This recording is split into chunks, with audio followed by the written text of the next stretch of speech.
नमस्कार दोस्तों, आपका स्वागत है आपके अपने यूट्यूब चैनल खन्ना क्लासेस पर। और जैसा कि आपको दिखाई दे रहा होगा, हम पटवारी की ये सीरीज स्टार्ट की हुई है। मध्य प्रदेश पटवारी परीक्षा 2022-23 जो पेपर होने वाला है मार्च में, तो हम पुराने जो पटवारी के पेपर हुए उनका हम ओल्ड पेपर जितने भी उनका हम सॉल्व क्वेश्चन पेपर सॉल्व कर रहे हैं। सामान्य ज्ञान विषय को हमने लिया हुआ है। 10 दिसंबर 2017 को जो पेपर हुआ था शिफ्ट 1 और शिफ्ट 2 में, उसके हम प्रश्नों के सामान्य ज्ञान के प्रश्नों के बारे में सॉल्व कर रहे हैं। ये हमारा वीडियो नंबर तीसरा वीडियो है हमारा सामान्य ज्ञान विषय के ऊपर जो पटवारी परीक्षा में प्रश्न आए हुए हैं पहले से। ये हम 10 तारीख का सॉल्व कर रहे हैं। 9 तारीख के हमने 2 वीडियो बनाए थे, 10 तारीख का एक वीडियो। ऐसे हम 11 तारीख 12 तारीख जैसे पेपर हुए हैं 19-20 दिनों में, तो 19-20 वीडियो में आपको पुराने पटवारी परीक्षा के सामान्य ज्ञान के सारे प्रश्न यहाँ पर कंप्लीट हो जाएंगे। और एक चीज़ और इसमें आपको पता चल जाएगा इन वीडियो को देखने से कि प्रश्न आते कहाँ से हैं। जैसे कि हमने गौर किया है कि नदियों से प्रश्न मिलते हैं, हमको जलप्रपात से प्रश्न मिलते हैं, ठीक है। तो हमें आइडिया लग जाएगा प्रश्न कहाँ से आए। फिर हम उन्हीं टॉपिकों पर वीडियो बनाएंगे बहुत डिटेल में, अच्छे से, कोई भी प्रश्न मिस नहीं होना चाहिए। तो चलिए हम शुरू करते हैं अब अपना पेपर को सॉल्व करना। देखिए 10 तारीख को जो 10 दिसंबर 2017 को शिफ्ट फर्स्ट में जो पेपर हुआ था, सामान्य ज्ञान के जो प्रश्न पूछे गए कि हम उनके बारे में अब सॉल्व करने वाले हैं। तो पहला प्रश्न था, मध्य प्रदेश के पहले मुख्य न्यायाधीश कौन थे।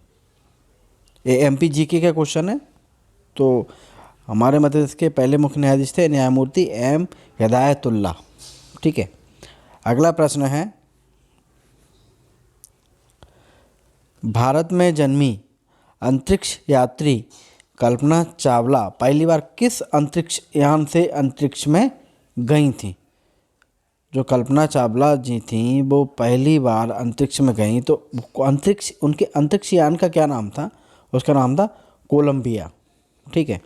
अगला प्रश्न है, भारत के चारों कोनों में 4 मठ किसने स्थापित किए। तो स्थापित किए थे शंकराचार्य ने। भारत के चारों कोनों में 4 मठ किसने स्थापित किए, शंकराचार्य ने। अगला 4th नंबर का प्रश्न है, क्वेश्चन नंबर 4, विश्व कैंसर दिवस प्रत्येक वर्ष 4 फरवरी को मनाया जाता है। विश्व कैंसर दिवस प्रत्येक 4 फरवरी को मनाया जाता है, ठीक है। अगला 5वां प्रश्न है, हाल ही में किस पूर्व खिलाड़ी को भारत के खेल मंत्री के रूप में नियुक्त किया गया था। देखिए उस समय तो खेल मंत्री राज्यवर्धन सिंह राठौर को बनाया गया था, लेकिन वर्तमान में खेल मंत्री कौन है, श्री अनुराग ठाकुर। वर्तमान में खेल मंत्री कौन है, अनुराग ठाकुर, जो कि हिमाचल प्रदेश से आते हैं। अगला प्रश्न है, निम्नलिखित में से कौन सा राज्य 2019 में भारत के राष्ट्रीय खेलों की मेज़बानी करेगा। 19 में मेज़बानी की थी किसने, आंध्र प्रदेश ने। ये करंट अफेयर्स का क्वेश्चन है। जब हम करंट अफेयर्स पढ़ेंगे तो इस तरह के क्वेश्चंस हम वहाँ पर देख लेंगे। अगला प्रश्न है कि 500 रुपये के नए नोट पर हिंदी और अंग्रेजी के अलावा कितनी भाषाएं प्रयोग हुई हैं। तो देखिए 500 का नोट में 15 भाषाएं, हिंदी और अंग्रेजी के अलावा, यानी कि टोटल अगर भाषाएं पूछेंगे तो 17 भाषाएं उस 500 के नोट पर लिखी हुई हैं। हिंदी अंग्रेजी को छोड़ दें तो 15 भाषाएं भी लिखी हुई हैं, ठीक है। तो टोटल भाषा होगी 17, याद रखिएगा। अगला प्रश्न है कि निम्नलिखित में से भारत का सबसे पूर्वी राज्य कौन सा है। तो सबसे पूर्वी राज्य है अरुणाचल प्रदेश, इसको याद रखिए। अगला प्रश्न है 9वां प्रश्न, भारत में राष्ट्रीय खेल संग्रहालय कहाँ स्थापित किया जाएगा। और स्थापित किया जाएगा नई दिल्ली में। राष्ट्रीय खेल संग्रहालय कहाँ स्थापित किया जाएगा, नई दिल्ली में। अगला 10 नंबर का प्रश्न है, क्वेश्चन नंबर 10, जय संहिता को बेहतर किस रूप में जाना जाता है। तो जय संहिता को महाभारत के रूप में जानते हैं।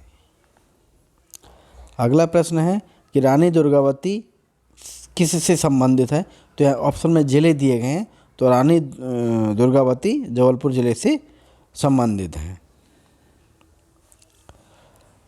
अगला प्रश्न है कि मध्य प्रदेश में प्रतिपूर्ति कागज़ कारखाना कहाँ स्थित है।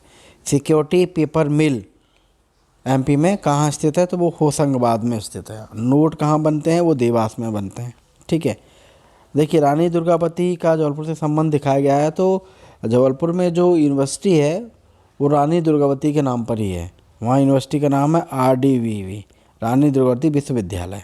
ठीक है, इसी तरह और भी यूनिवर्सिटियाँ हैं, जैसे कि इंदौर, उज्जैन है, इंदौर हो गया, तो इंदौर हमारा देवी अहिल्याबाई से, तो वहाँ की यूनिवर्सिटी का नाम है DAV, देवी अहिल्याबाई विश्वविद्यालय।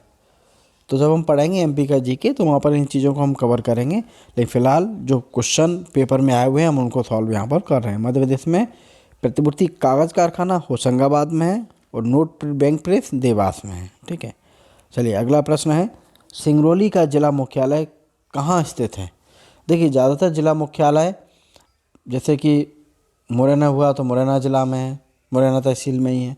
भिंड यानी कि जो हेडक्वार्टर है, ग्वालियर है, गुना अशोकनगर, शिवपुरी, आपका हो जो इटारसी है, जो होशंगाबाद जिला है उसका होशंगाबाद में जिला मुख्यालय है। लेकिन सिंगरौली का जिला मुख्यालय बेड़न में स्थित है, सिंगरौली नगर में नहीं है। ठीक है, एक अपवाद, इसको याद रखिए, सिंगरौली का जिला मुख्यालय बेड़न तहसील में है। ठीक है, चलिए अगला प्रश्न है, सतना में गोला मठ कहाँ स्थित है। तो सतना ज़िले की बात की जा रही है, तो गोला मठ है मैहर में। ठीक है, अगला 15वें नंबर का प्रश्न है, मुरैना में 8वीं से 12वीं शताब्दियों के दौरान 22 मंदिरों का समूह कहाँ स्थित है। तो नरेसर में है। कहाँ पर, नरेसर। अगला 16वें नंबर का प्रश्न है, होशंगाबाद में स्थित पर्वत श्रृंखलाओं के नाम बताइए। तो सतपुड़ा पर्वत श्रृंखला है अपने होशंगाबाद।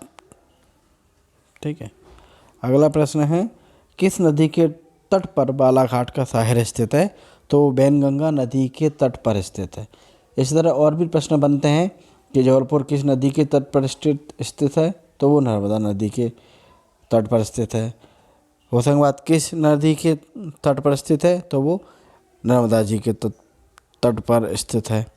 कभी क्वेश्चन बनता है कि बेतवा, तो बेतवा विदिशा से निकली है। तो इसी तरह नदियों के बारे में बहुत क्वेश्चन पूछे जाते हैं। हम नदियों को बहुत अच्छे से कवर करेंगे जब हम अपना एमपीजी के पढ़ेंगे। चलिए अगला प्रश्न की ओर चलते हैं।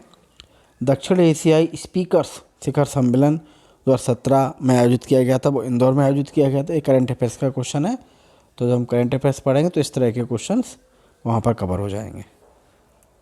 19 नंबर का प्रश्न, question number 19, the river that separated the western and eastern part of the Gandhi Sagar sanctuaries. Gandhi Sagar अभ्यारण्य के पश्चिमी और पूर्वी भाग को अलग करने वाली नदी कौन है। चंबल, क्योंकि जो गांधी सागर डैम बना है वो चंबल नदी पर बना है। ठीक है, कोटा बैराज डैम चंबल नदी पर बना है। तो जो गांधी सागर अभ्यारण्य है उसके पश्चिमी और पूर्वी भाग को अलग करने वाली नदी कौन सी है, चंबल नदी। ठीक है, अगला 20वें नंबर का प्रश्न है, लोक सेवा वितरण गारंटी पर कानून बनाने के लिए भारत में पहला राज्य कौन सा है, मध्य प्रदेश। देखिए लोक सेवा वितरण गारंटी पर कानून बनाया है मध्य प्रदेश ने पहले, लेकिन जीएसटी किस राज्य ने पहले लागू किया, असम ने किया। ठीक है, चलिए ये तो पहले 10 तारीख को शिफ्ट 1 के क्वेश्चन पेपर सामान्य ज्ञान के क्वेश्चन कुछ सॉल्व हुए हैं। अब हम 10 तारीख को शिफ्ट 2 का सामान्य ज्ञान के प्रश्न देखते हैं।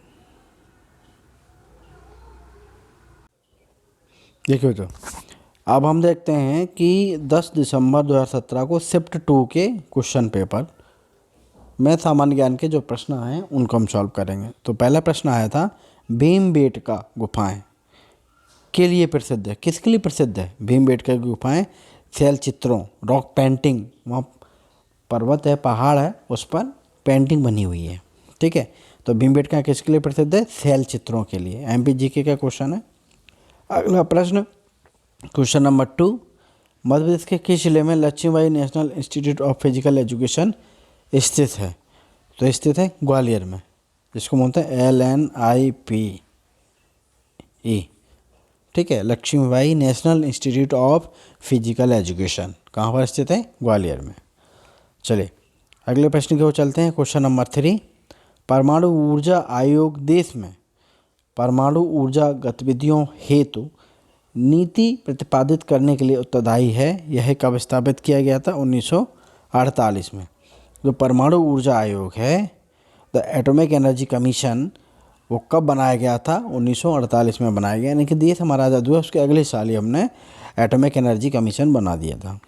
ठीक है, चलिए अगला प्रश्न देखते हैं। प्रश्न नंबर 4, निम्नलिखित में से किस पदार्थ की कमी के कारण वेरी रोग होता है? तो विटामिन B1 की कमी से वेरी रोग होता है। हम इसके बारे में भी पढ़ेंगे कि किस विटामिन की कमी से कौन सा रोग होता है। बस हमारे चैनल से जुड़े रहिए, खन्ना क्लासेस को सब्सक्राइब करिए और शेयर करते रहिए। चलिए अगला प्रश्न, क्वेश्चन नंबर 5, अखिल भारतीय मुस्लिम लीग की स्थापना कब हुई? और 1906 में मुस्लिम लीग की स्थापना हुई। अगला प्रश्न, अंतर्राष्ट्रीय बाघ दिवस प्रत्येक वर्ष 29 जुलाई को मनाया जाता है। देखिए, विश्व कैंसर दिवस के बारे में पूछा गया था। ठीक है, अब अंतर्राष्ट्रीय बाघ दिवस के बारे में पूछा गया है, तो अंतर्राष्ट्रीय बाघ दिवस 29 जुलाई को मनाया जाता है। यानी कोई ना कोई दिवस के बारे में भी क्वेश्चन पूछते हैं। ठीक है, अगला प्रश्न, राज्यों में अध्यादेश कौन लागू करता है? तो राज्यों में अध्यादेश राज्यपाल लागू करते हैं, देश में अध्यादेश राष्ट्रपति लागू करते हैं। ठीक है, चलिए अगला प्रश्न है, इस हिमालयी क्षेत्र में 1 महीने के लंबे समय तक सैन्य गतिरोध में भारत और चीन बंद थे, क्षेत्र का नाम बताएं। तो था डोकलाम। डोकलाम में विवाद हो गया था भारत चीन के बीच में, तो क्षेत्र को बंद कर दिया गया था। ठीक है, चलिए अगला प्रश्न है, डॉक्टर BR अम्बेडकर द्वारा निम्नलिखित में से कौन सा अनुच्छेद संविधान का दिल और आत्मा कहा गया है? Which one of the following articles was called as the heart and soul of the constitution by doctor BR Ambedkar? यानी कि जिसको संविधान का दिल और आत्मा कहा गया है वो अनुच्छेद 32 है, अनुच्छेद आर्टिकल 32। चलिए अगला प्रश्न है क्वेश्चन नंबर 10, टाटा समूह कंपनियों के संस्थापक कौन थे? JN टाटा जी थे, जमशेद जी, नूरजहान जी टाटा। ठीक है, चलिए अगला प्रश्न है, निम्नलिखित में कौन सी नृत्य शैली रुक्मणी देवी अनुरुडेल से संबंधित है? ये है भरतनाट्यम। किन थे? रुक्मणी जी से संबंधित कौन सी नृत्य शैली है? भरतनाट्यम। अगला प्रश्न है क्वेश्चन नंबर 12, भारत में सबसे बड़ा रेगिस्तान में है? तो भारत का सबसे बड़ा रेगिस्तान कहाँ पर है? राजस्थान में है। ठीक है, अगला प्रश्न क्वेश्चन नंबर 13, काफ़ी उच्च श्रेणी का लौह अयस्क किस जिलों में पाया जाता है? तो दुर्ग और बस्तर। जो दुर्ग और बस्तर का इलाका है वहाँ पे हाई क्वालिटी का लोहा अयस्क पाया जाता है, वेरी हाई ग्रेड का आयरन ओर पाए जाते हैं। जो लोहा अच्छा पाया जाता है वो दुर्ग और बस्तर ज़िले में पाया जाता है, जो कि अब छत्तीसगढ़ राज्य में ये दोनों ज़िले शामिल हैं। अगला प्रश्न है 14 नंबर का 14 नंबर का प्रश्न है कि नोबेल पुरस्कार विजेता कैलाश सत्यार्थी का जन्म में हुआ था? तो विदिशा, शहडोल, मंडला, इंदौर। हम जानते हैं कैलाश सत्यार्थी जी विदिशा के रहने वाले हैं जिनको नोबेल पुरस्कार मिला हुआ था। ठीक है, कैलाश सत्यार्थी जी बच्चों के लिए काम करते हैं ना। क्वेश्चन नंबर 15, मंगलनाथ का मंदिर कहाँ है? जो मंगल ग्रह को समर्पित है, ये हमारा उज्जैन में है। ठीक है, उज्जैन में महाकाल जी भी हैं, महाकालेश्वर। पूछा जा सकता है महालोक कहाँ बनाया गया है? वो भी उज्जैन में बनाया गया है। महाकालेश्वर मंदिर में महालोक बनाया गया है। और महाकालेश्वर MP में 2 ज्योतिर्लिंग हैं, महाकालेश्वर और ओमकारेश्वर। ये क्वेश्चन में कई बार पूछा गया है। अगला प्रश्न है 16 नंबर का, महाराज छत्रसाल की समाधि कहाँ स्थित है? तो ये दुहेला में स्थित है, दुहेला। जबकि महाराज छत्रसाल के नाम से एक यूनिवर्सिटी भी है छतरपुर में। ठीक है, चलिए आगे पढ़ते हैं। क्वेश्चन नंबर 17, कर्नल मार्टिन द्वारा किस मंदिर का पुनर्निर्माण किया गया था? तो यह है बैजनाथ महादेव मंदिर। क्वेश्चन नंबर 18, 2014 में इस समुदाय को अल्पसंख्यक का दर्जा मिला, उसका नाम बताएं। जैन धर्म। जैन धर्म को अल्पसंख्यक का दर्जा मिला था 2014 में। ठीक है। अगला प्रश्न 19 नंबर का प्रश्न, ओलंपिक में पदक जीतने वाली प्रथम भारतीय महिला पहलवान कौन है? साक्षी मलिक। ठीक है। ओलंपिक में पदक जीतने वाली प्रथम भारतीय महिला पहलवान साक्षी मलिक।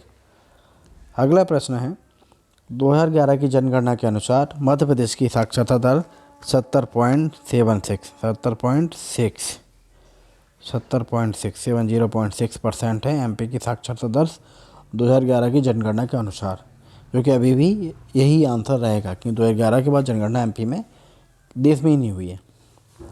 तो ये तो 10 दिसंबर के पेपर हैं वीडियो नंबर 3 में। अब हम 11 दिसंबर का पेपर सॉल्व करेंगे वीडियो नंबर 4 में। एक दिन में जो 2 शिफ्ट में पेपर हुए हैं उनका हम एक ही वीडियो बनाएंगे, जिससे जल्दी पुराने क्वेश्चन कवर हों और हम एमपी जीके के ऊपर क्लासेस अपनी रेगुलर स्टार्ट कर पाएँ। चलिए, हमारे साथ जुड़े रहे, इसके लिए बहुत बहुत धन्यवाद। ज़्यादा से ज़्यादा चैनल को सब्सक्राइब करिए, दोस्तों के साथ शेयर करिए। नमस्कार।